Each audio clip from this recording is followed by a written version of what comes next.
இந்த காணொலியை பார்க்க வந்து எல்லாருக்குமே ஒரு அழகான வணக்கம் மக்களே. இன்னைக்கு நம்ம தமிழ்ல ரீசெண்டா ரிலீஸ் ஆயிருக்கக்கூடிய தூல்பேட் போலீஸ் ஸ்டேஷன் அப்படின்ற ஒரு சூப்பரான இன்வெஸ்டிகேஷன் சீரிஸோட ஃபைனல் எபிசோட்ஸ் தான் பார்க்க போறோம். ஸோ ப்ரீவியஸ் எபிசோட்ல யாராவது பார்க்காம இருந்தீங்க அப்படின்னா லிங்க் டிஸ்கிரிப்ஷன்ல இருக்கு, மறக்காம செக் அவுட் பண்ணி பார்த்துட்டு இந்த வீடியோ கண்டினியூ பண்ணிக்கோங்க. 48வது எபிசோட்ல வெற்றியோட தங்கச்சி கிடைச்சிட்டாங்க அப்படின்ற மாதிரி முடிச்சிருப்பாங்க இல்லையா. இப்போ இந்த எபிசோடோட ஸ்டார்டிங் சைட்லயே அவங்க ஹாஸ்பிட்டல்ல அனுமதிக்கப்பட்டிருக்காங்க. அது அவங்களோட வளர்ப்பு தந்தை பாத்தீங்கன்னா அங்க உட்காந்து பயங்கரமா அழுதுகிட்டு இருக்காரு. நான் உன்னை எடுத்து வளர்க்காமலே இருந்திருக்கலாமா, எடுத்து வளர்த்ததால தானே உனக்கு இப்படிப்பட்ட பிரச்சனைகள் எல்லாம் வந்துகிட்டு இருக்கு அப்படின்ற மாதிரி புலம்பிக்கிட்டே இருக்கும்போது வெற்றியை பாக்குறாரு. தம்பி நீங்க மட்டும் இல்ல அப்படின்னா என் பொண்ணை நான் உயிரோட பாத்துக்க முடியாது தம்பி. கல்யாணம் ஆகி பல வருஷமா எங்களுக்கு குழந்தை எல்லாம் வந்தது, கடவுளா பார்த்து கொடுத்த குழந்தை தான் அது. அந்த குழந்தைய நான் இழக்க பார்த்தனப்பா அப்படின்ற மாதிரி அழுதுகிட்டே இருக்கும்போது இந்த நபர், சார் இவ உங்களுக்கு மட்டும் முக்கியமானவ கிடையாது சார், எனக்கும் என்னோட வாழ்க்கையில ரொம்ப முக்கியமானவ அப்படின்ற மாதிரி ஃபீல் பண்ணிக்கிட்டு 20 வருஷத்துக்கு முன்னாடி காணாம போன தங்கச்சி தான் இவங்க அப்படின்றத சொல்லிக்கிட்டே இருக்கும்போது இந்த நபருக்கு ஒரு மாதிரி யோசனையா இருக்கு. தம்பி நீங்க ஒன்னும் ஃபீல் பண்ணாதீங்க தம்பி, குழந்தைய அதாவது இந்த குழந்தைய நான் கொண்டு வரப்போ ஒரு போட்டோ எடுத்தேன், அந்த குழந்தைய பார்த்து இவதான் அவங்க தங்கச்சியா அப்படின்றத கன்ஃபார்ம் பண்ணிக்கோங்கப்பா அப்படின்ற மாதிரி போட்டோவை காமிக்கும் போது பார்த்ததும் பட்டுன்னு ஷாக் ஆகுற. காரணம் என்ன அப்படின்னா அவரோட தங்கச்சியை ஒரு 3 வயசுல தொலைச்சிட்டாரு அப்படின்ற மாதிரி இருக்கும். அந்த போட்டோல இருக்க குழந்தைக்கு குறைஞ்சது ஒரு 5 வயசு இருக்கும். இது மூலமாவே எதிரில் இருக்கிறது தன்னோட தங்கச்சி இல்ல அப்படின்றது இவருக்கு புரிஞ்சு போயிடுச்சு. பயங்கரமா ஃபீல் பண்ண ஆரம்பிக்கிறாரு. பல வருஷங்கள், அதாவது குறைஞ்சது 20 வருஷத்துக்கு மேல நான் தேடிக்கிட்டே இருந்தேன், ஆனா இன்ன வரைக்கும் என்னோட உண்மையான தங்கச்சியை என்னால கண்டுபிடிக்க முடியலையே, என் தங்கச்சிக்கு என்ன ஆச்சுன்னு கூட புரிஞ்சுக்க முடியலையே அப்படின்ற மாதிரி ரொம்ப கஷ்டப்பட்டு பேசிக்கிட்டே இருக்கும்போது மாதங்கி சமாதானப்படுத்திக்கிட்டே இருக்காங்க. அது கூடவே பக்கத்துல இருக்க நபரும், தம்பி இந்த குழந்தைய நான் அவனுங்க கிட்ட இருந்து எடுத்துட்டு வரும்போது அவனுக்கு கையில இன்னொரு குழந்தை இருந்தது, அந்த குழந்தைய காப்பாத்தணும் அப்படின்ற மாதிரி எவ்வளவோ ட்ரை பண்ண குழந்தைய தூக்கிட்டு அவனுக்கு ஓடி போயிட்டானுங்க தம்பி. ஆனா அந்த கேஸ் எங்களால சரியா ஃபாலோ பண்ண முடியாம போயிடுச்சு. ஆனா மக்கள் சொன்ன அடையாளங்க வச்சு பார்க்கும்போது அந்த குழந்தைக்கு 3 வயசு இருக்கும் அப்படின்ற மாதிரி தெரிஞ்சது.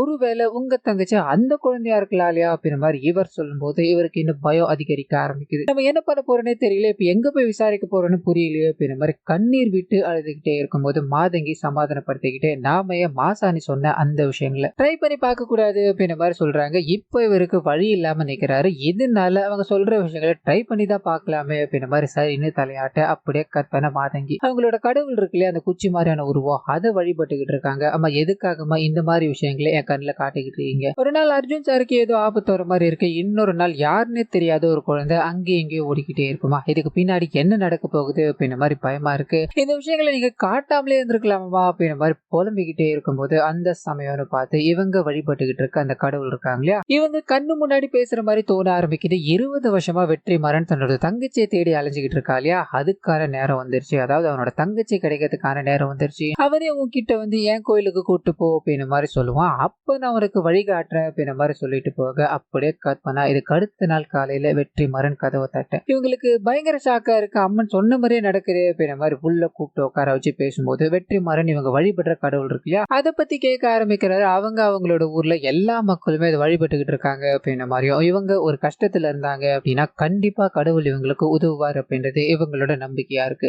கண்டிப்பா உங்களோட தங்கச்சி உங்களுக்கு கிடைப்பாங்க, அந்த நம்பிக்கையோட நீங்க என் கூட கோயிலுக்கு வந்தா மட்டும் போதும் அப்படின்ற மாதிரி அங்கிருந்து கிளம்பி கோயிலுக்கு கூட்டு போக ஆரம்பிக்க இவங்க கடவுளை வழிபட ஆரம்பிக்கிறாங்க. அதே சமயத்துல வெற்றிமாறனும் அங்க இருக்க யாராவது ஒருத்தர் தன்னோட தங்கச்சியா இருக்க மாட்டாங்களா அப்படின்ற மாதிரி ஒருத்தரையா பாத்துக்கிட்டே இருக்கும்போது இந்த சைடு மாசாணி வழிபட்டுக்கிட்டே இருக்காங்களே, திடீர்னு அவங்களுக்கு அந்த உணர்ச்சி வர ஆரம்பிக்குது. இவங்களோட கடவுள் கண்ணு முன்னாடி தெரிய ஆரம்பிக்கிறாங்க அப்படின்ற மாதிரி இருக்கும். சோ வெற்றிமாறன் இந்த கோயிலுக்கு வந்துட்டார். 20 வருஷத்தவ இன்னைக்கு நிறைவேற போகுது அப்படின்ற மாதிரி இருக்கு.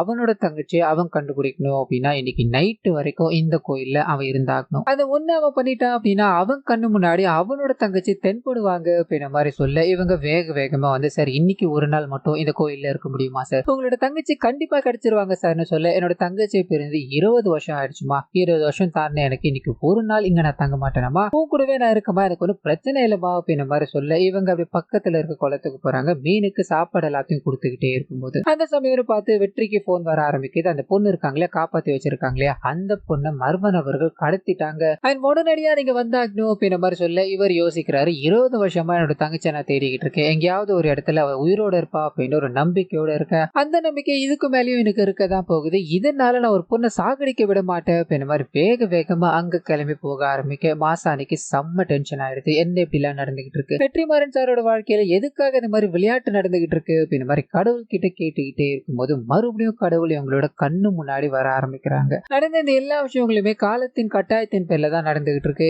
20 வருஷம் கழிச்சு வெற்றிமாறனோட தங்கச்சியை நான் உன்னோட கண்களுக்கு காமிக்க போறேன், போறேன். இதை நீ வெற்றிமாறன் கிட்ட நீ தான் சொல்லி புரிய வைக்கணும் அப்படின்ற மாதிரி தண்ணியில கை காமிக்கும் போது இவங்க போறாங்க. தண்ணீரை பார்த்துக்கிட்டே இருக்கும்போது ஒரு சின்ன குழந்தையோட உருவம், அந்த உருவம் அப்படி இவங்களோட உருவமா மாற ஆரம்பிக்குது. மறுபடியும் சின்ன குழந்தை இவங்க அப்படின்ற மாதிரி போக்கிட்டே இருக்கு. இது மூலமா தான் நமக்கு தெரிய ஆரம்பிக்குது இந்த மாசாணி தான் வெற்றிமாறனோட தங்கச்சி அப்படின்ற விஷயம். பயங்கர ஷாக்காய் அவங்களும் நின்னுகிட்டே இருக்கும்போது உன்னோட அண்ணா ஒரு பெரிய ஆபத்தை நோக்கி போயிட்டு இருக்கான், அவனுக்கு உதவியா நீ தான் இருக்கணும் அப்படின்ற மாதிரி சொல்ல இவங்க வேகமா தன்னோட அண்ணனை காப்பாத்தணும் அப்படின்ற மாதிரி கிளம்ப ஆரம்பிக்க அதே சமயத்துல வெற்றிமாறன் வண்டியில போய்கிட்டே இருக்கும்போது அவரோட டீம்மேட் கிட்ட இருந்து ஒரு கால் வர ஆரம்பிக்குது. ஃபேக்கான வெற்றிமாறன் ஒருத்தன் தான் இல்லையா, அவனோட போன் திருடப்பட்டிருக்கு, அதாவது போலீஸ் ஸ்டேஷன்ல இருந்து திருடப்பட்டிருக்கு அண்ட் வேற ஒரு லொகேஷன்ல ஆன் செய்யப்பட்டிருக்கு அப்படின்ற மாதிரி இருக்கும். ஆன் பண்ண லொகேஷன் இருக்கு இல்லையா, அது எல்லாமே செக் பண்ணி பார்க்கும்போது ஒரு பிசினஸ் மேனான மகேந்திரன் அப்படின்றவர் கிட்ட போய் நிக்குது. இது எதுக்காக அங்க போச்சு, அந்த நபர் இந்த போனை வச்சு என்ன பண்ணிட்டு இருக்காரு அப்படின்ற மாதிரி பேட்டியும் அந்த இடத்துக்கு போகலாம் ட்ரை பண்ண அப்படியே கட் பண்ணி அந்த நபர் கிட்ட போக ஆரம்பிக்குது. ஸோ ஒரு புது கேரக்டர் அந்த ஃபேக்கான வெற்றிமாறன் நிறைய மெசேஜ் எல்லாம் பண்ணியிருப்பான் இல்லையா, அது எல்லாத்தையுமே அவனோட போன்ல இருந்து கேட்டுக்கிட்டே இருக்காரு. அது மூலமா டேய் வெற்றிமாறன் நினைச்சு பொய்யான ஒரு ஆளை போட்டு வந்திருக்கீங்க, என்னடா ஒரு வேலையை கொடுத்த ஒழுங்கா பண்ண மாட்டீங்களாடா அப்படின்ற மாதிரி அங்க இருக்க எல்லாரையும் திட்டிக்கிட்டே இருக்கும்போது உண்மையான வெற்றிமாறன் வெளியே வரணும், அவனையும் அவனோட தம்பி தங்கச்சி ரெண்டு பேரையும் கொலை பண்ணணும் அப்படின்ற மாதிரி வெறியோட காத்துக்கிட்டே இருக்கும்போது இப்போ அந்த ஹாஸ்பிட்டல்ல இருந்து காரணம் போன பொண்ணு இருக்கே அவங்க அங்கதான் கட்டி போடப்பட்ட நிலையில இருக்காங்க. சோ வெற்றிமாறனோட தங்கச்சி தூக்கியாச்சு, இன்னும் வெற்றிமாறனும் அவனோட தம்பி மட்டும் தான் பாக்கி இருக்காங்க அப்படின்ற மாதிரி தேடி அலைஞ்சுக்கிட்டே இருக்கும்போது அதே சமயத்துல மாசாணி இருக்காங்க இல்லையா, வேகமா அந்த அர்ஜுனுக்கு போன் அடிக்க ஆரம்பிக்கிறாங்க. இந்த மாதிரி வெற்றிமாறனுக்கு போன் அடிச்சுக்கிட்டே இருந்தா அவர் எடுக்கல. அர்ஜுன் சார் ஒரு பெரிய ஆபத்தை நோக்கி போய்கிட்டு இருக்காரு, எந்த விதமான பாதுகாப்பும் இல்லாம போய்கிட்டு இருக்காரு, நீங்க இதுக்கு உதவி பண்ண முடியுமா அப்படின்ற மாதிரி கேட்க இவர் கெட்டப் எல்லாம் மாத்தி ஏதோ ஒரு மனநிலைமையில இருக்காரு போல. அங்க இருந்து வேகமா மாசாணி கிட்ட போக அதே சமயத்துல எங்க வெற்றி கிட்ட போக ஆரம்பிக்குது. அவர் போய்கிட்டே இருக்கும்போது பட்டுன்னு ஒரு யோசனை வர ஆரம்பிக்குது. அது பிசினஸ் மேன் மகேந்திரா இருக்கா இல்லையா, அவருக்கு அந்த பொய்யான வெற்றிமாறன் போன் இருக்கே அது மூலமா போன் அடிக்க பரவாயில்லையாப்பா போலீஸ்காரன் இது எல்லாத்தையும் மோப்பம் முடிச்சு வந்துட்டானப்பா அப்படின்ற மாதிரி போனை அட்டன் பண்ணி பேசும்போது இங்க உண்மையான வெற்றிமாறன் இவர் தான் அப்படின்றது அந்த நபருக்கு தெரியாது. இதனால நான் வெற்றிமாறனை கொலை பண்ணிட்டேன், அவனோட தங்கச்சியை புடிச்சு வச்சிருக்கேன் அப்படின்ற மாதிரி இவர் போலீஸ்காரங்க கிட்ட பேசுற மாதிரி பந்தாவா பேசிக்கிட்டே இருக்கும்போது டேய் வெற்றிமாறன் அப்படின்ற பேர்ல ஃபேக்கானவனை தானே போட்டு தரலீங்க, உண்மையான வெற்றிமாறன் யார் அப்படின்றது எனக்கு நல்லாவே தெரியும், அந்த உண்மையான வெற்றிமாறனை நான் உங்ககிட்ட கொண்டு வந்து கொடுக்குறேன், அதுக்கு முன்னாடி நீங்க புடிச்சு வச்சிருக்கீங்களா அந்த பொண்ணுக்கு ஒரு கீரல் கூட வரக்கூடாது, அப்படி ஏதாவது ஆயிருந்தது அப்படின்னா நீங்க இந்த தூள்பேட்டையிலே ஒரு கொடூரமான சாவை சந்திப்பீங்களா அப்படின்ற மாதிரி பகிரங்கமா மாற்றிட்டு இவர் அந்த இடத்துக்கு போய்கிட்டே இருக்கு. அதே சமயத்துல மாசாணி அர்ஜுனை சந்திச்சு அவர் உதவியோட வெற்றிமாறனை தேடி போய்கிட்டு இருக்காங்க அப்படின்ற மாதிரி இருக்கும். அந்த இடத்துக்கு போய் பார்க்கும்போது அங்க யாருமே கிடையாது, ஃபுல்லா காலியா இருக்கு. சோ வெற்றிமாறன் இந்த இடத்துக்கு வந்திருக்காரு, ஏதோ ஒரு சம்பவம் நடந்து மொத்த பேர் இங்க இருந்து போயிட்டாங்க அப்படின்றது தெரிய ஆரம்பிக்குது. இப்ப எங்க போயிருப்பாங்க என்ன ஆச்சு அப்படின்றது ஒன்னும் தெரியாம அர்ஜுன் குழப்பத்துல இருக்கும்போது மறுபடியும் மாசாணிக்கு இன்ஸ்டிங் ஒர்க் ஆக ஆரம்பிக்குது. அவங்களோட கடவுள் மறுபடியும் பேசுறாங்க அப்படின்ற மாதிரி விஷயங்களை இங்க காமிச்சுக்கிட்டே இருக்கும்போது என்னோட கோயிலை நோக்கி நீ போன அப்படின்னா உன்னோட அண்ணனை நீ கண்டுபிடிக்கலாம் அப்படின்ற மாதிரி சொல்ல அர்ஜுன் கிட்ட ஒரு ரிக்வெஸ்டா சார் நான் சொல்ற விஷயங்களை மட்டும் பண்ண முடியுமா, என்னால கண்டிப்பா வெற்றி சார் எங்க இருக்காருன்னு சொல்ல முடியும் அப்படின்ற மாதிரி கார்ல பயணம் பண்ண ஆரம்பிக்கிறாங்க. டைரக்ஷன் எல்லாத்தையும் மாத்தி கீத்தி சொல்லிக்கிட்டே இருக்கும்போது கடைசியா அந்த கோயில் நுழைவாயில போடுறாங்க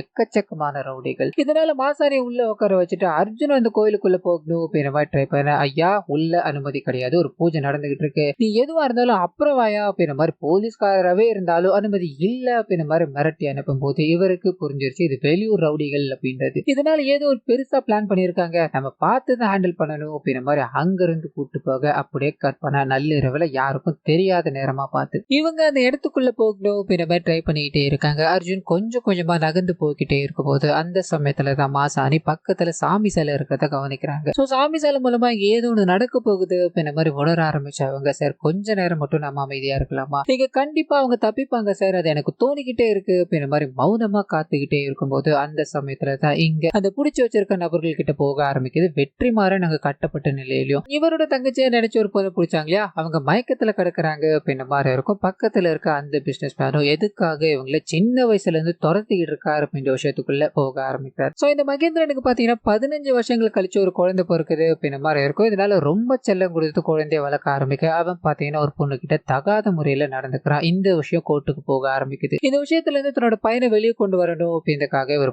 பல முயற்சிகள் எடுத்துக்கிட்டே இருக்கும்போது அந்த சாட்சியா இருக்கிறது இந்த வெற்றிமாறனோட அப்பா தான் அப்படின்ற மாதிரி இருக்கும். இதனால வெற்றிமாறனோட அப்பா கிட்ட போறாரு, காலில் விழுந்து மன்னிப்பு கேட்டு அவனை ஏதாவது பண்ணுங்க நீ வெளியே வர விடுங்க அப்படின்ற மாதிரி கேட்டுக்கிட்டே இருக்கும்போது ஒண்ணுமே நடக்கல. அவர் கோர்ட்டுக்கு போறாரு, அந்த பையனுக்கு எதிராக சாட்சி சொல்ல ஆரம்பிச்சதால அவன் ஜெயிலுக்கு போறான், ஜெயிலுக்குள்ளே இறந்து போயிட்டா அப்படின்ற மாதிரி இருக்கும். சோ அந்த பையன் இறந்து போறதால இந்த மகேந்திரனோட மனைவி அடுத்த அடுத்த நாளே தற்கொலை பண்ணிக்கிட்டு இறந்து போயிட்டாங்க அப்படின்ற மாதிரி இருக்கும். குடும்பம் மொத்தத்தையும் அப்ப முடிச்சு விட்டான். அந்த வெறிய தீர்த்துக்கணும் அப்படின்றதுக்காக தான் அன்னைக்கு நைட்டு உன்னோட ஃபேமிலியில இருக்க எல்லாரையும் கொலை பண்ணணும் அப்படின்ற மாதிரி ட்ரை பண்ண. பெருசுங்க எல்லாரையுமே போட்டுட்டு சிறுசுங்களான நீ, உன்னோட தம்பி, உன்னோட தங்கச்சி தப்பிச்சு போயிட்டீங்கடா. அன்னில இருந்து இன்னி வரைக்கும் வெற்றிமாறனையும் அவரோட கூட இருக்கவங்களையும் கொலை பண்ணணும் அப்படின்ற மாதிரி ட்ரை பண்ணிக்கிட்டே இருந்த. அதுக்கு இப்பதான் வாய்ப்பு கிடைச்சது அப்படின்ற மாதிரி சொல்ல இங்க வெற்றி கை தவிர்த்துக்கிட்டு வர ஆரம்பிக்கிறாரு, சண்டை போட ஆரம்பிக்கிறாரு. அது மூலமா தான் இவங்க தேடிட்டு இருக்க வெற்றிமாறன் இவர்தான் அப்படின்றது தெரிய ஆரம்பிக்குது. பதில் தாக்குதல் நடத்திக்கிட்டே இருக்கும்போது அந்த சமயத்துல அர்ஜுன் கண்ணோட உள்ள வந்து மாசாணி கூட சேர்ந்து சண்டை போட ஆரம்பிக்கிறார் அப்படின்ற மாதிரி இருக்கும். இங்க ஒரு பயங்கரமான சண்டை போக்கிட்டே இருக்கும்போது திடீர்னு இந்த கேங் மொத்தமும் அடி வாங்குது. வெற்றிமாறன் ஒரு பக்கம் ரத்த காயங்களோட விழுந்து கிடக்குறாரு, இன்னொரு பக்கம் அர்ஜுனும் அடி வாங்கிட்டு இருக்காரு அப்படின்ற மாதிரியும். அதையும் தாண்டி மாசாணி இருக்காங்க இல்லையா, அவங்கள பயங்கரமா தாக்கி அவங்க மேல ஷூ எல்லாத்தையும் போட்டு நசுக்கிட்டு இருக்காங்க.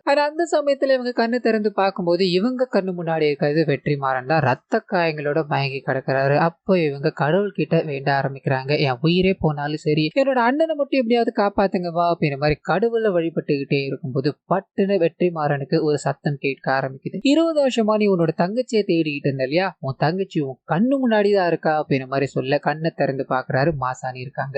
அவங்க சின்ன வயசுல எப்படி இருந்தாங்களோ அந்த உருவத்துக்குள்ள போக ஆரம்பிக்குது. அது மூலமாவே இங்க வெற்றிமாறனுக்கு இவங்க தான் தன்னோட தங்கச்சி அப்படின்றது புரிஞ்சு போயிடுச்சு. இத்தனை நாட்களா நீ உன் தங்கச்சி தேடி அலைஞ்சுக்கிட்டு இருக்க, இப்போ உன் தங்கச்சி உன் கண்ணு முன்னாடிதான் இருக்கா, ஆபத்துல இருக்கா, அவளை நீ தானே காப்பாத்தி ஆகணும் அப்படின்ற ஒரு குரல் பட்டுன்னு எழுந்துக்க ஆரம்பிக்கிறாரு. அங்க இருக்க எல்லாருக்கூடயும் சண்டை போட்டுக்கிட்டே இருக்கும்போது இத்தோட முடிவுல கண் எடுத்து அங்க இருக்க மகேந்திரன் இருக்கா இல்லையா, அவரை சுட்டு கொலை பண்றாரு. ஆளுங்க எல்லாருமே அடிச்சு காயப்படுத்திட்டாரு அப்படின்ற விஷயங்களை இங்க காமிச்சுக்கிட்டே இருக்கும்போது அதே சமயத்துல மாசாணி கிட்ட போக ஆரம்பிக்குது. அவங்க கொஞ்சம் கொஞ்சமா எழுந்து அர்ஜுனோட சப்போர்ட்டோட நின்னுகிட்டே இருக்கும்போது இவங்க வணங்குற கடவுள் கண்ணு முன்னாடி வர ஆரம்பிக்கிறாங்க. 20 வருஷமா உன் அண்ணன் உன்னை தேடிக்கிட்டு இருந்தா, இப்போ அவன் உனக்கு கிடைச்சிட்டா. உன் பக்கத்துல, அதாவது ஒரு பக்கமா அவன் நின்னுகிட்டு இருக்கான், இன்னொரு பக்கத்துல உனக்காக வாழ்க்கையை கொடுக்க போற இன்னொருத்தர் நின்னுகிட்டு இருக்கா. இவனுங்க 2 பேரும் உன்னோட வாழ்க்கையில ஒரு அரண் மாதிரி இருப்பாங்க, உன்னோட எல்லா எமோஷன்ஸ்லயும் கூட இருப்பானுங்க. அவனுங்களை பாதுகாக்க வேண்டிய கடமை உன்கிட்ட இருக்கு. அண்ட் இது வெறும் தொடக்கம் மட்டும்தான், இன்னும் இருள் நிறைய சூழ போகுது. அது எல்லாத்துல இருந்தும் நீதான் இவங்க 2 பேரையும் காப்பாத்தணும் அப்படின்ற மாதிரி சொல்லிட்டு அங்க இருந்து மறைஞ்சு போக ஆரம்பிக்கிறாங்க. எங்க அண்ணன் தங்கச்சி ஒருத்தருக்கு ஒருத்தர் பார்த்துக்க ஆரம்பிக்க ஸ்டார்டிங் சீன்ல இருந்து இது வரைக்கும் நடந்த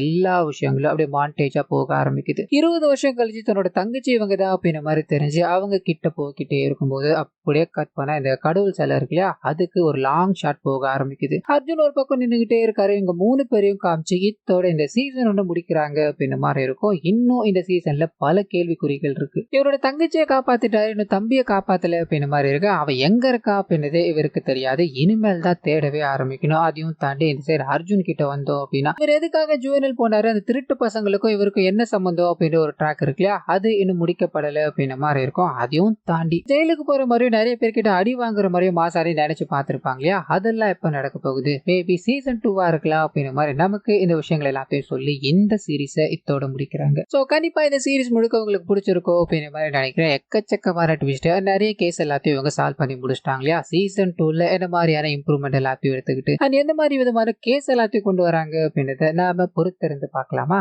ரைட்.